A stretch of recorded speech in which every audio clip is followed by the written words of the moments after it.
Hello everyone, welcome back to the channel. আশা করব প্রত্যেকে ভালো আছো, সুস্থ আছো। আমরাও ভালো আছি। আজকে দীঘায় আমাদের সেকেন্ড দিন। এখন বেলা 10টা, 10:30 মতন বাজছে। আমরা ব্রেকফাস্ট করেই বিচে চলে এসেছি, স্নান টান করবো। এখন এখানে দেখো ডাব খাওয়া চলছে। এখানে ডাব খেলে তাহলে আলাদা এক্সট্রা আর কোনো টাকা নেয় না, ওরা চেয়ার দেয় বসার জন্য। মা পুবলুকে আর কুট্টুসকে নিয়ে একটু বসবে। তো চলো ব্লগটাকে স্টার্ট করছি, তোমরা চেক করতে থাকো। কুট্টুসকে একটা চিপসের প্যাকেট দিয়ে মায়ের কাছে বসিয়ে এসেছি, বললাম 10 মিনিট বস। আজকে প্রচুর ভিড়। আমরা একটুখানি জলে নেবে তারপরে এসে কুট্টুসকে নিয়ে নামবো, নাহলে ও এতক্ষণ ভিজে বসে থাকবে। তাও কুট্টুসের জন্য আমি জামা, প্যান্ট, টাওয়াল সব নিয়ে এসেছি। বালতি নিয়ে না, এগুলো কিনতে পাওয়া যায় এখানে। এগুলো এখানে কিনতে পাওয়া যাচ্ছে বালি তোলার জন্য।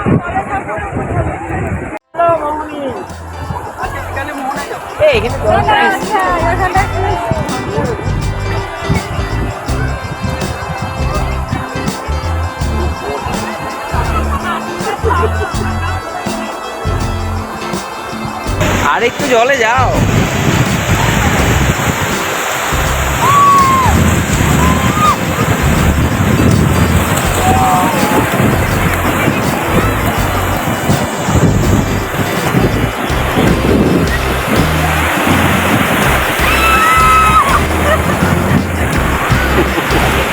এইখানে বাবা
মামার গাড়ি নিচে। আমাদের স্নান হয়ে গেছে, এখন দুপুরে 1:30 মতন বাজে। আমাদের স্নান হয়ে গেছে। আগে সমুদ্র থেকে কুট্টুস সমুদ্রে স্নান করেছে।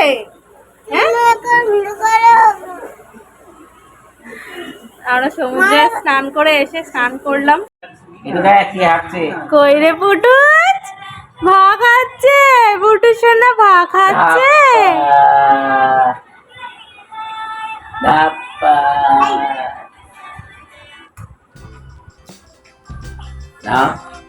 এখন দুপুর 2:30 বাজছে। আমরা সমুদ্রে স্নান করে হোটেলে ফিরলাম। ফিরে তারপরে সবাই আবার ফ্রেশ হলাম, আরেকবার করে স্নান করলাম। তারপর পুবলুকে কুট্টুসকে খাওয়ানো হলো। পুবলু দেখো ওপাশে বৌমনির কোলে ঘুমিয়ে পড়েছে। আমরা এখন লাঞ্চ করতে চলে এসেছি। আজকে একদম সিম্পল খাবার আমরা অর্ডার করেছিলাম, মুসুর ডাল, সাথে আলু চোখা, তার সাথে মিক্সড ভেজ, পমফ্রেট মাছ, কাতলা মাছ, এগুলোই নেওয়া হয়েছিল। আর এক প্লেটে ওরা যতটা পরিমাণ ভাত দিচ্ছে আমরা একজনে খেয়ে কুলাতে পারছি না, মানে এক প্লেটে আমাদের দুজনের করে হয়ে যাচ্ছিল, এতটা পরিমাণ দিচ্ছিল। আর এখানে থালি সিস্টেম নেই, সব ভাত, তরকারি, ডাল তোমরা যা নেবে সব আলাদা আলাদাভাবেই নিতে হবে। তবে খাবার কোয়ালিটি আমার ভালোই লেগেছে। 2:45 বাজে। লাঞ্চ করতে আমাদের আজকে বেশ লেট হয়ে গেল। লাঞ্চ করে এসে একটু বসেছি। পুবলু একবার বেলার দিকটা ঘুমোয়, আজকে যেহেতু ঘুমোয়নি, আমরা সবাই বিচে ছিলাম, তো ওই জন্য ঘুমিয়ে পড়লো তাড়াতাড়ি।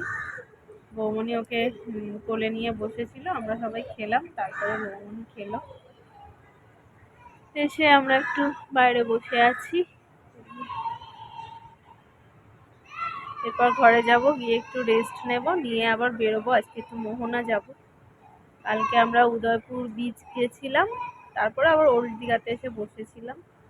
আজকেও তাই করব। তালসারি এবারে আর যাব না, প্রত্যেকবারই যাওয়া হয়, এবার আর তালসারি যাব না। ওই এখান থেকে আমরা ওল্ড দীঘাতে আছি, তো ওল্ড দীঘা থেকে মোহনার ডিস্টেন্সটা খুব একটা বেশি নয়, কাছেই। আগের ব্লগে তোমাদেরকে বলেছিলাম আমরা যে রুমে আছি সেটার একটা ছোট্ট রুম ট্যুর তোমাদের সাথে শেয়ার করব, কিন্তু আগের দিন টাইম হয়নি। তো চলো আজকে তোমাদের সাথে একটা রুম ট্যুর ভিডিও শেয়ার করে দিই। আমরা এবারে ওল্ড দীঘার ব্যারিস্টার কলোনিতে ডলফিন হোটেলে উঠেছি, আর আমাদের রুম নাম্বার ছিল 310। তো চলো প্রথমে এই যে দেখো দরজা দিয়ে ঢুকলাম, এই যে সৌম্য আগে রুমে চলে এসেছে। আর এইখানে দেখো বাঁদিকেই একটা ওয়ার্ড্রপ আছে যেখানে জামা কাপড় তোমরা রাখতে পারবে।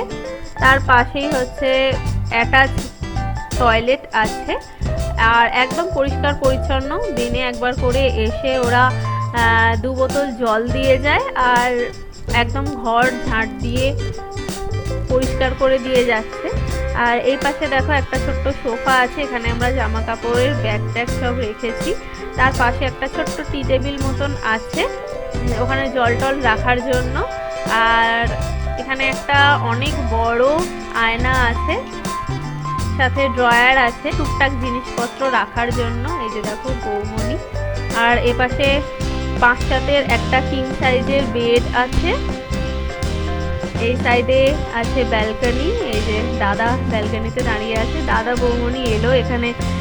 মায়েদের রুমে যেহেতু জামা কাপড় দেওয়ার জায়গা নেই, ওই জন্য বৌমনি সব ভিজে জামা কাপড়গুলো এনে এখানেই দিচ্ছে। আমাদের এখানে আমাদের রুমটার সাথে 2টো ব্যালকনি আছে, আর বেশ রোদও আছে, জামা কাপড় শুকাতে দেওয়ার অসুবিধা হচ্ছে না। রুম ট্যুর করছি, আজ গল্প করতে এসেছি পুচকুকে ঘুম পাড়িয়ে দিয়ে। আশা তো হয় না।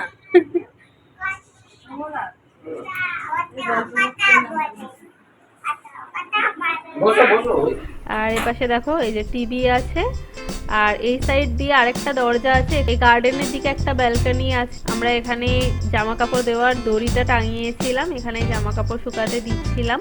এই রুমটা আমাদের ভীষণ সুন্দর লেগেছে, বাইরের থেকে ভিউটাও বেশ সুন্দর, 2টো ব্যালকনিও আছে। আর আমরা এসি রুম নিয়েছিলাম, 2100 টাকা ভাড়া নিয়েছিল। তবে এসি আমাদের খুব একটা বেশি লাগেনি, যেহেতু দুপাশে 2টো ব্যালকনি আর জানালা ছিল, বেশ হাওয়া ছিল। এই ডলফিন হোটেল থেকে বিচের ডিস্টেন্স খুব একটা নয়, পায়ে হেঁটে 3 মিনিট মতন হবে। এখন বিকেল 5টা বাজছে, আমরা বেরিয়ে গেছি। আমরা আজকে যাচ্ছি মোহনায়।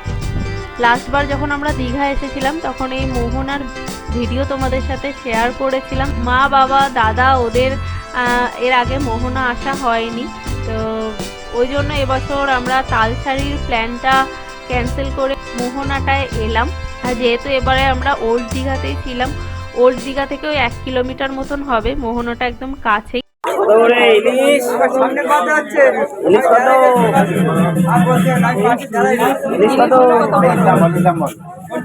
এটা 1400 টাকা। এটা কত? হ্যাঁ এটা এটা বড়টা কত? কত ওয়েট কত? 1 কিলো 100। 1 কিলো 100 টাইপের। মোহনাতে দেখো প্রচুর মাছ পাওয়া যায়, আর অনেক কম দামে পাওয়া যায়। কিন্তু আমরা যেহেতু ওই দিন ফিরবো না, আমাদের ফেরা পরের দিন, ওই জন্য আর নেওয়া হয়নি। তবে ওদেরকে বললে ওরা সুন্দরভাবে থার্মোকলের বক্সে প্যাকিং করে দেয়, যাতে নিয়ে আসতে অসুবিধা না হয়। বাজারের থেকে অনেক কম দামে এখানে মাছ পাওয়া যায়, তোমরা যদি কেউ চাও ওখান থেকে পার্সেল করে আনতে পারো। আর লাস্টবার যখন আমরা মোহনাতে এসেছিলাম তখন এই রাস্তাটা এত সুন্দরভাবে করা ছিল না, আমরা অনেক কষ্ট করে লাস্ট অবধি গেছিলাম। তবে এবারে এসে দেখলাম যে এই জায়গাটা খুব সুন্দর করেছে, আর এখানে প্রচুর মানুষ যাচ্ছে। দীঘাতে এই মোহনাটা এখন একটা দেখার মতো সুন্দর স্পট হয়ে গেছে। এখানে দেখলাম এখন প্রচুর দোকানপাটও বসছে।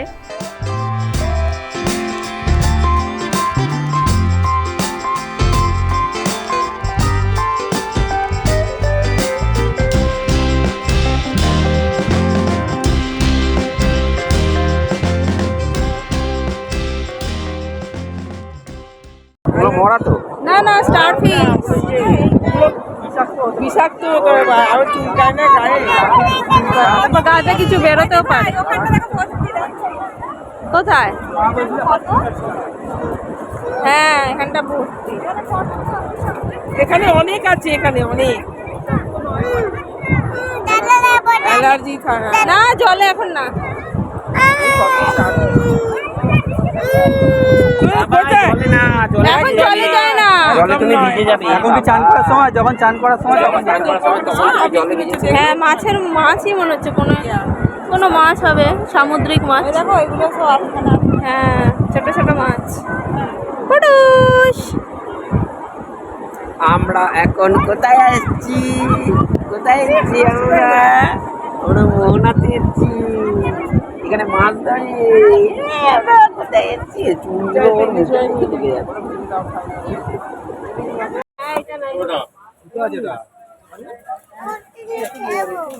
তোমার হাতে বড়? কোনটা বড়? ওটা 24 সাইজ থাকা। আপনার হাতে ছোট হবে। কি নিবি? এটা কি? এটা কি বলতো? কি বলে এটাকে? কি বলে এটাকে? না ওটা হাতে নিলে যে বকু দেবে কিন্তু। এখন সন্ধে 7টা বাজছে, আমরা হোটেলের রুমে ফিরে গেছি। ফিরে কুট্টুসকে আর পুবলুকে একটু খাওয়ানো হলো, আর আমরাও একটু চা অর্ডার করেছিলাম। আগের দিন আমরা হোটেলের চাটা খেয়েছিলাম, ভীষণ ভালো লেগেছিল। ওই জন্য বৌমনি বলল হোটেলেই চা অর্ডার করে খেয়ে তারপরে আমরা বিচে যাব।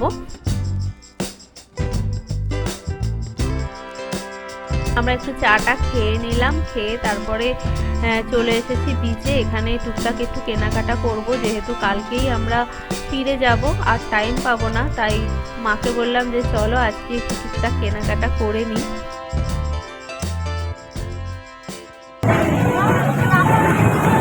সাড়ে 9টা বাজে, আমাদের পুবলুর খিদে পেয়ে গেছে, ওই জন্য ওকে নিয়ে গেল। মাকে বললাম ওকে নিয়ে এগো, আমরা আসছি। আমি একটু কফি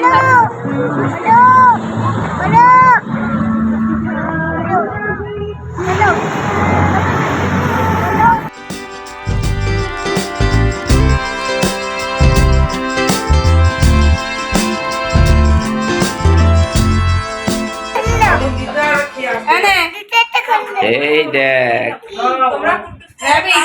এইখানটা ধরো, এইখানটা ওপরটা ধরো, এইখানটা। হ্যাঁ এরকম করো, এরকম করো। নে আমার কাছে দে, আমি শিখিয়ে দিই। নে আমার কাছে দে। হ্যাঁ দে, আমি শিখিয়ে দিই। আমি তোমাকে কি বলেছি? ওই দে কি বলেছি? উড়ি বাপ হচ্ছে না মানে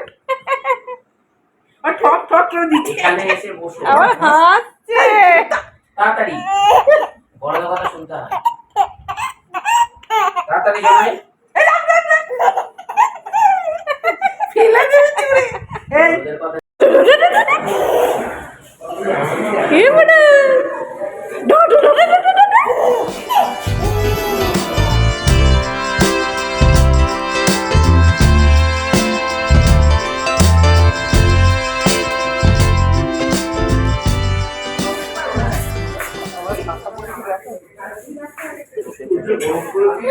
হ্যাঁ এখানে সবাই একটা করে শাখা পড়ে ফেলেছে, 100 টাকা করে কিনে। এখন রাত 11টা বাজছে, আমরা হোটেলের রেস্টুরেন্টে চলে এসেছি ডিনার করতে। প্রত্যেক দিনই কুকুরকে পুবলুকে খাইয়ে আমাদের ডিনার করতে একটু লেটই হচ্ছে, তবে ডলফিন হোটেলে কোনো প্রবলেম নেই। দেখলাম রাত 12টা অবধিও অনেকে বসে এখানে ডিনার করছে। আজকে আমরা চিকেন, মাটন, তার সাথে রাইস আর নান নিয়েছিলাম। এই হোটেলের খাবার কোয়ালিটিও যথেষ্ট ভালো, তোমরা চাইলে ছোট বাচ্চাদেরও খাওয়াতে পারো, সেটারও আলাদা ব্যবস্থা আছে। আর এদের ব্যবহারও আমার খুব ভালো লেগেছে। চলো ডিনার করে নিই। আজকের এই ভিডিওটাকে এখানে এন্ড করছি। দীঘার সেকেন্ড দিনের ব্লগটা তোমাদের কেমন লাগলো অবশ্যই জানিও। ভালো লাগলে লাইক, কমেন্ট, শেয়ার করো। আজকের মতন এখানেই টাটা, গুড নাইট।